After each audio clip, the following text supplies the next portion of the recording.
Hey everyone, welcome back to my channel. I am so happy to see you here today. I don't know, I am just feeling really good today. I just feel so positive. I feel so happy.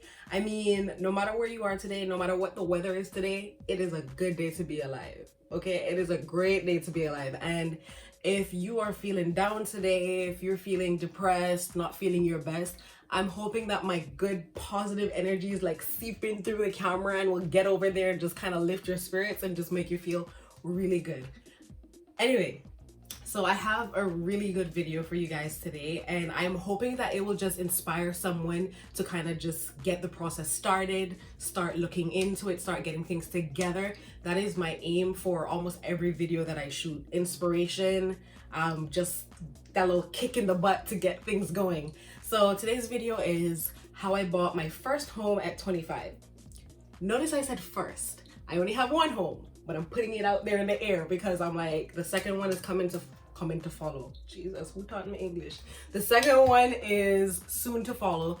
But yeah, quick plug, if you haven't done so yet, like this video, subscribe to my channel for more videos like this, more inspiration videos, more inspiration, motivation. I mean, this year 2021 is the year of the coin. It's the year of achievement. So I am just excited to put out a lot of content out there about finance coming in the future, about property, about originally I wanted to do some travel, but Corona is still out here trying to play games, so I don't know when travel is coming.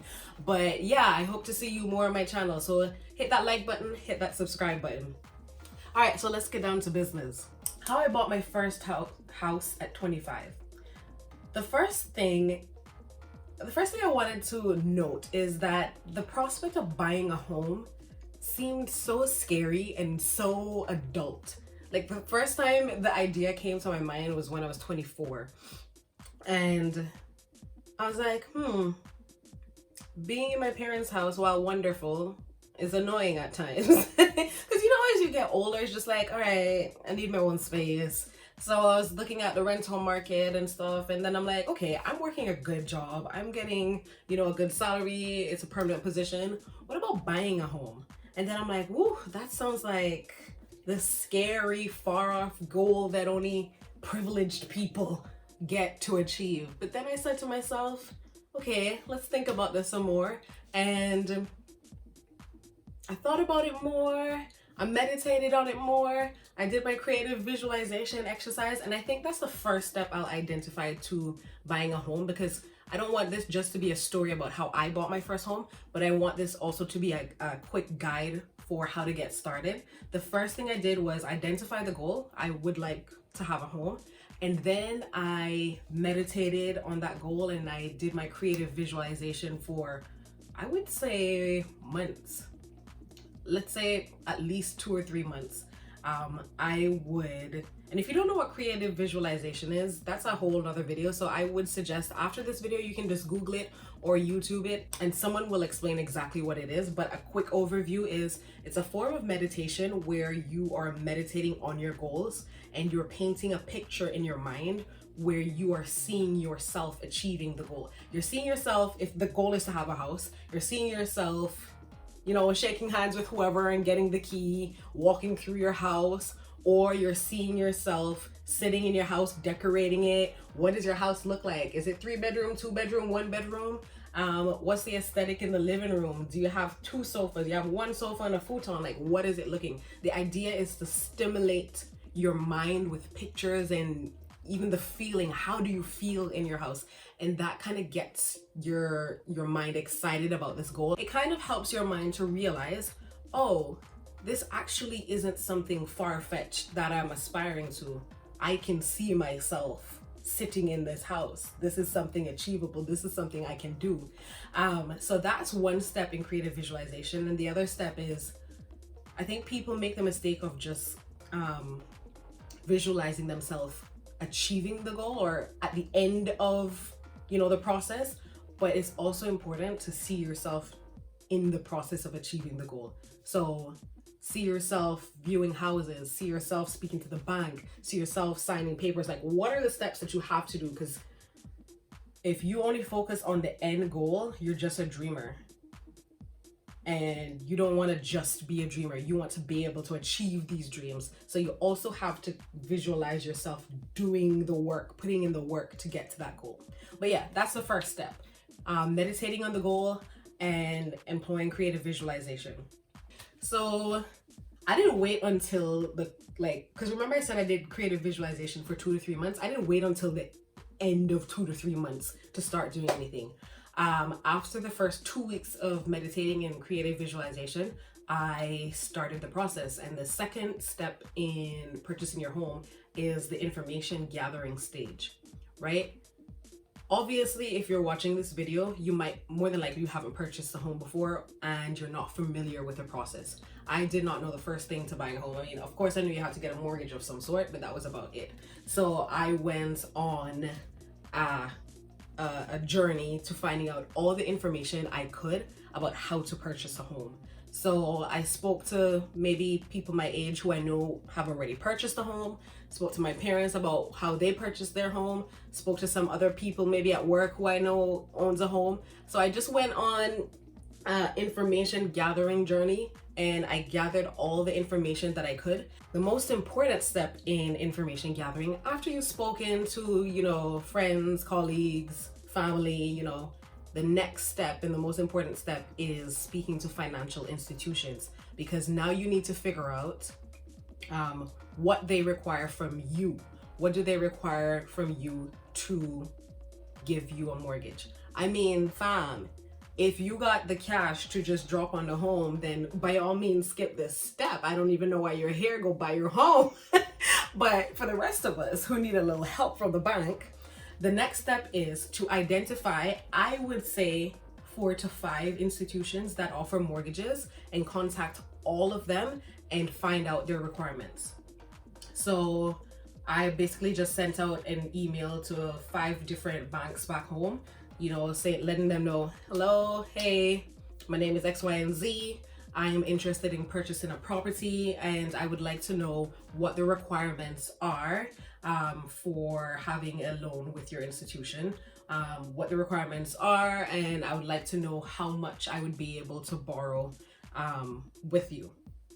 Quick and easy email, sent it out. Within a day or two, I had answers from all the different institutions, and I had appointments set up with all of them to go in for them to speak to me, guide me through the process, and also take my information and let me know, based on my information, my income, my expenses, all those things, how much they can lend me. And it varies normally from institution to institution. Some might lend you a little more, some might lend you a little less.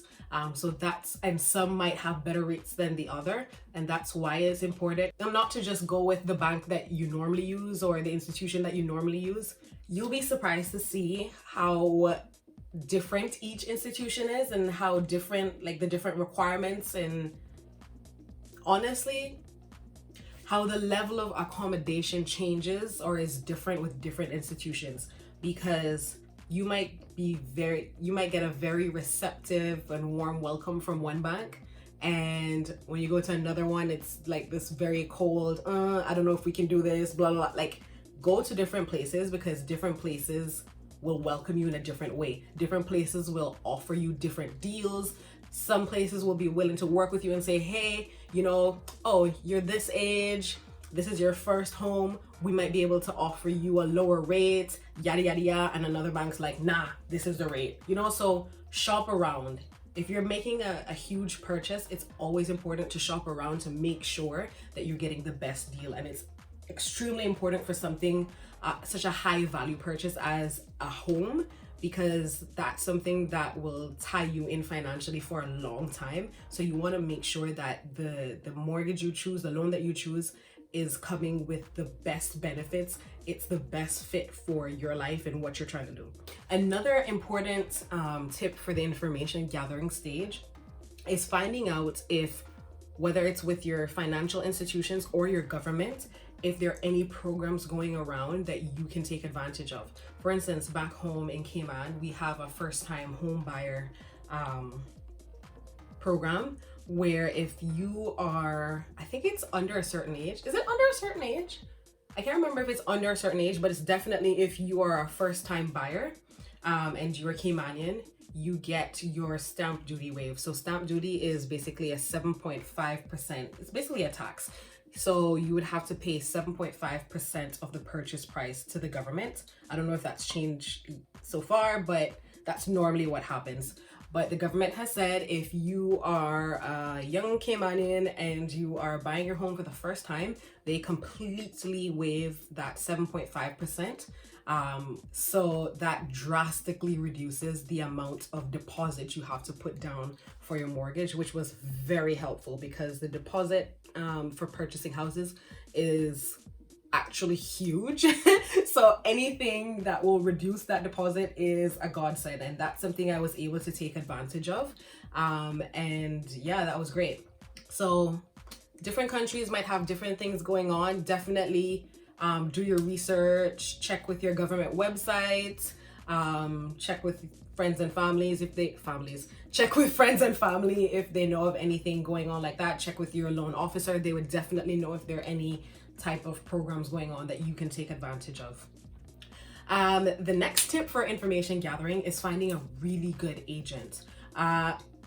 In your information gathering, this is not your field, so you can only know so much. You know what I mean? You definitely, with a purchase like a home, you definitely need the guidance of someone who's in that industry. So I know some people like to say, oh, you don't need an agent, you can just do this by yourself. You sure can, honey. You sure can. But you might end up at the end of this year, if you're purchasing your house, you might end up at the end of the year with a lawsuit. Like, there are so many little things that if you're not paying attention to or you're not aware of, can really come back to bite you in the end.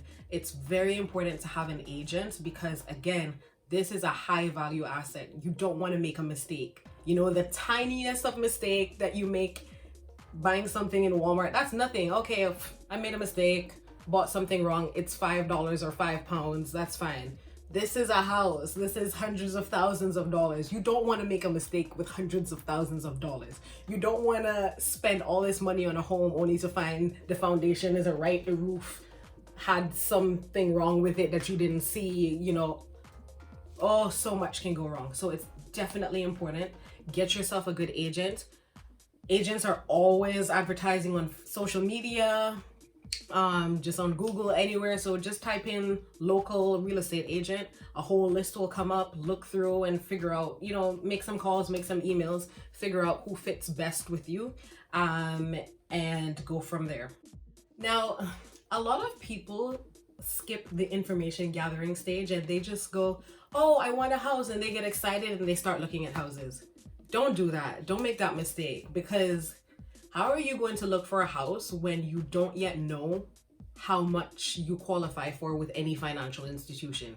Like, there are houses that range from, let's say, 100 houses. When I say houses, guys, I mean houses, condos, anything you can live in, that range from $120,000 to $5 million.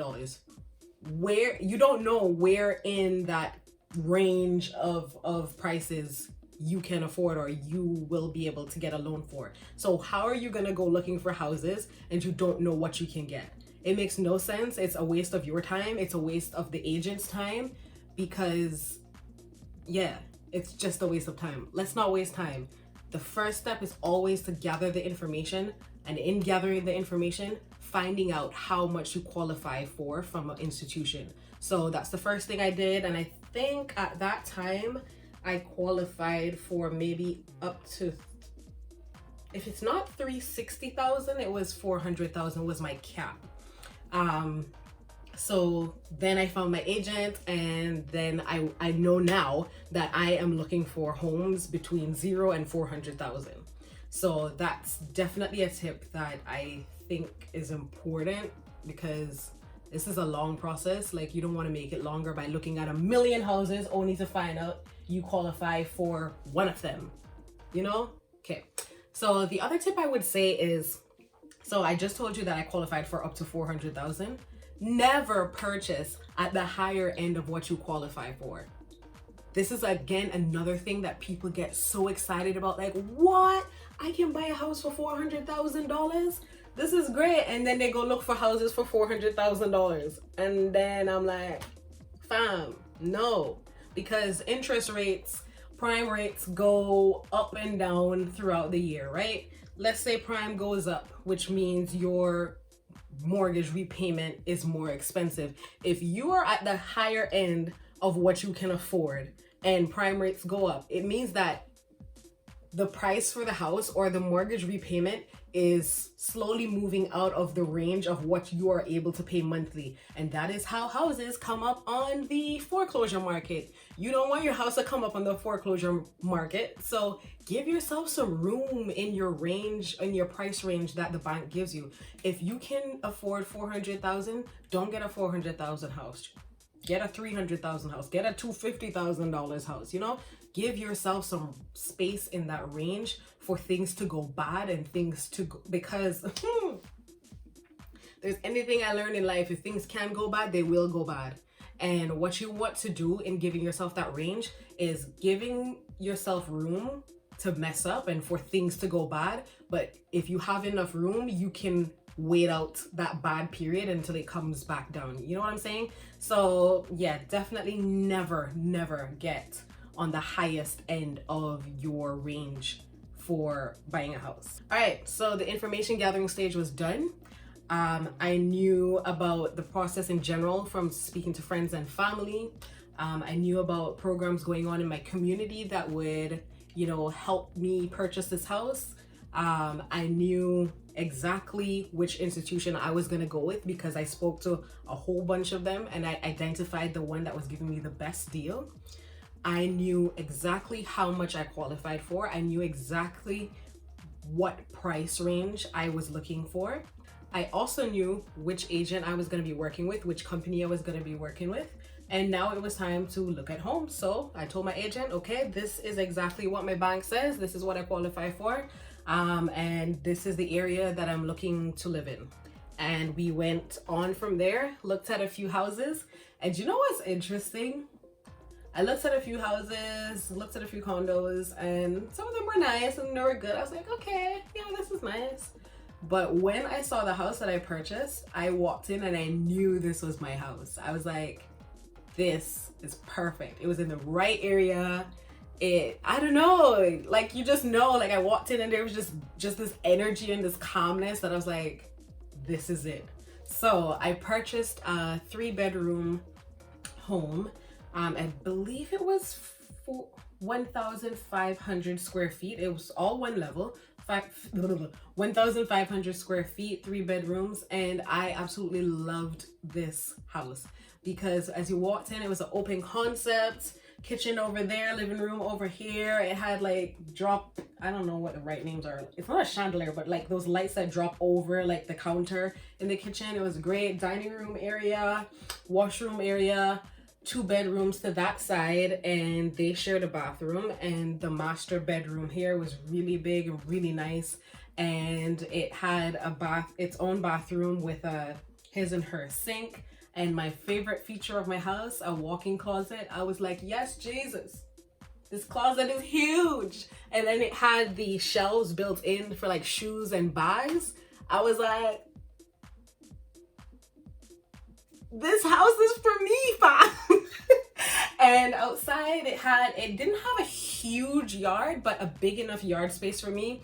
And it came with an East Indian mango tree. I was like, this is all I need. It came with an ackee tree in the back. I was like, thank you, Jesus. It had 3 coconut trees and a banana tree. I was like, Lord, when you bless heavy. So I was so excited for this house. And at the time, that house cost me $250,000. So I qualified for about $400,000, but I bought my home for $250,000. And here's the thing. I saw a lot of good, like really nice fancy houses on the market at that time for $360,000, $400,000 that I could have purchased, but it was excess and I did not need excess. Literally, it is me. I don't have a husband, I don't have kids, it is me. I don't need even though the home that I ended up buying was still way more than I could ever need, much less a huge fancy house just because I could afford it. A lot of people get trapped financially because of greed and this want of excess. You definitely want to be comfortable and you definitely want something you're proud of, but you don't need to go in that super excessive mindset, because that will always bite you in the butt. Unless you're a millionaire, don't do it. Don't do it. Just make sure that you purchase something that you're happy with, that you're proud of, and you know, that's it basically. So I was extremely happy with my purchase. I was extremely proud of my house.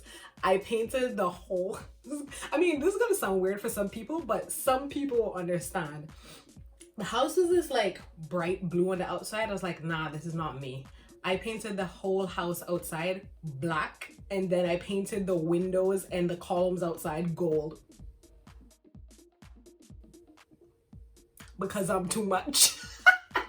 But I had so much fun with that house and I'm so happy for that purchase.